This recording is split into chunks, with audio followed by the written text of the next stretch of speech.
Welcome to great Kirikalan magic show.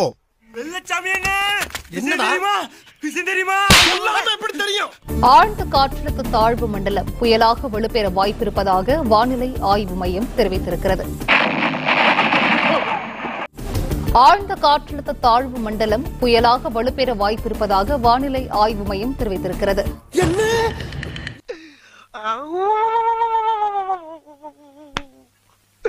இன்னைக்கு என்னெல்லாம் பண்ண போறாரோ. காற்றழுத்த தாழ்வு மண்டலம் புயலாக வலுப்பெறுமா என்பது மிகப்பெரிய ஒரு சந்தேகத்திற்கிடமான நிலையில தற்பொழுது புயலாக வலுப்பெறும் என்ற ஒரு உறுதியான தகவலை வானிலை ஆய்வு மையம் தெரிவித்திருக்கிறாங்க.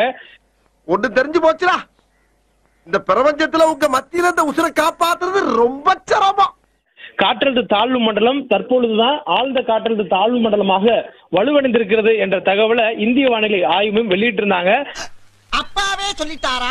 தற்பொழுது அதனுடைய நகர்வு, அதனுடைய வேகம், அதனுடைய சுழற்சி உள்ளிட்டவை அது புயலாக வலுவடையக்கூடிய வாய்ப்பை, சாதகத்தை உறுதிப்படுத்தியிருப்பதனால வரக்கூடிய 27ஆம் தேதி, அதாவது நாளைய தினம் இது புயலாக வலுப்பெறும் என்ற ஒரு அறிவிப்பை இந்திய வானிலை ஆய்வு மையம் வெளியிட்டிருக்கிறாங்க.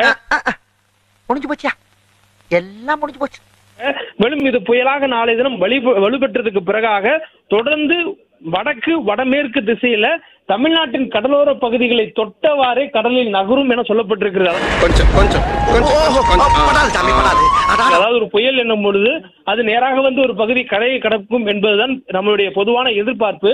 ஆனால் இந்த புயல் அவ்வாறு ஒரு கரையை கடக்காது எனவும் இது கரையை தொட்டவாறே நகரும் எனவும் சொல்லப்பட்டிருக்கு. அதாவது கரைக்குள்ளாக வராது, ஒரு பகுதி கடலிலும் ஒரு பகுதி கரையிலும் என நிலத்தையும் நீரையும் தொட்டவாறு இது நகர்வதனால நான் எப்பவுமே இப்படி போவேன், இந்த பக்கம் இருக்கிறதுனால இந்த பக்கம் நினைக்காதீங்க, அப்படியே இந்த பக்கம் போறதுனால இந்த பக்கம்னு நினைக்காதீங்க, நடுவுல வர்றதுனால நடுவுலன்னு நினைக்காதீங்க. அதற்கு பிறகாக 2 தினங்கள் இது கடலில் இருக்கும் என்ற ஒரு தகவலையும் வானிலை ஆய்வு தெரிவித்திருக்கிறாங்க. அதாவது 27ஆம் தேதி புயல், 28, 29 ஆகிய 2 தினங்கள், அதுக்கு அடுத்த 2 தினங்கள்லயும் அது கடலிலேயே இருக்கும் என்பதனால அது வலுவடையக்கூடிய வாய்ப்பு இன்னும் அதிகமாக இருப்பதாக வானிலை ஆய்வு மையம் தெரிவித்திருக்கிறாங்க. கிரியாளா, உடம்பு இரும்பாக்கிக்கடா, அடமலா ஆரம்பிச்சு வெளுத்து வாங்க போகுது. குறிப்பா இந்த ஆழ்ந்த காற்றழுத்த தாழ்வு பகுதி தற்பொழுது சென்னைக்கு 800 கிலோமீட்டர் தொலைவுல தெற்கு தென்கிழக்கு திசையில வங்கக்கடலில் நிலை கொண்டிருக்கிறது. யாரு? அப்பொழுது இந்த நகர்வில் இது இருக்கக்கூடிய சூழல்ல அதனுடைய நகரும் வேகம் என்பது மணிக்கு 12 கிலோமீட்டர் வேகத்துல நகர்ந்து வருவதாகவும் வானிலை ஆய்வு மையம் தெரிவித்திருக்கிறாங்க. நீ போப்பா, நான் வர்றேன். என்னடா சாணிக்கு நீ வச்சியா? இந்த மாதிரி சேலஞ்சு சபதமா விட்டு போறப்ப இப்படி லூஸ் மோஷன்ல போனா பயப்படுவாங்க. இப்ப இது போன்ற ஒரு சூழல்ல இது தொடர்ச்சியாக கடலில் இருப்பதற்கான நேரம் அதிகம். அதாவது ஒரு புயல் கடலில் எவ்வளவு நேரம் இருக்கிறதோ அது அவ்வளவு நேரம் அது வலுப்பெறுவதற்கான வாய்ப்புகள் அதிகம் என்பதனால தொடர்ந்து இது புயல் என்ற நிலையை கடந்து தீவிர புயல் என்ற நிலையை அடைவதற்கான வாய்ப்புகள் இருப்பதாகவும். ஐயோ, கரெக்டா இங்கே கொஞ்சம் இறங்குறானே.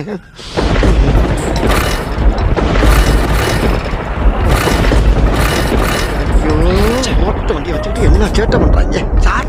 இப்படியே மசமசம் நின்னுக்கிட்டா அப்படி சார்? மனுஷனுக்கு எவ்வளவு வேலை இருக்கு, ஏதாச்சும் ஒரு முடிவுக்கு வாங்க சார்.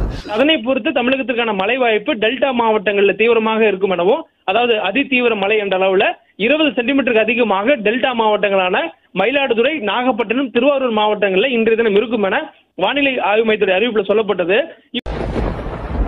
அசையாத மரம் ஒன்று உய்ந்தது கீழே. அவ்வளவுதான், நம்மள முடிச்சு விட்டீங்க போங்க. திருவள்ளூரில் இருந்து நாகப்பட்டினம் வரையிலும் இருக்கக்கூடிய மாவட்டங்கள், அந்த மாவட்டங்கள் முழுவதற்குமே நமக்கு கடலோர பகுதிகளில் மழை காற்றுடன் கூடிய மழையாக இருப்பதற்கான வாய்ப்பு அதிகமாக இருக்கிறது.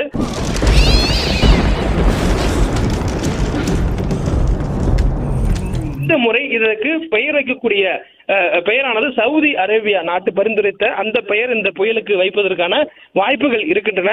பெங்கல் என்ற பெயரானது இந்த புயல் உருவாகும் பட்சத்தில் அதற்கு வாய்ப்பு பெயர் வைக்கிறதுக்கான வாய்ப்பு இருக்கும் சொல்லப்பட்டிருக்கிறது. அடிக்கவே இல்ல, அலற.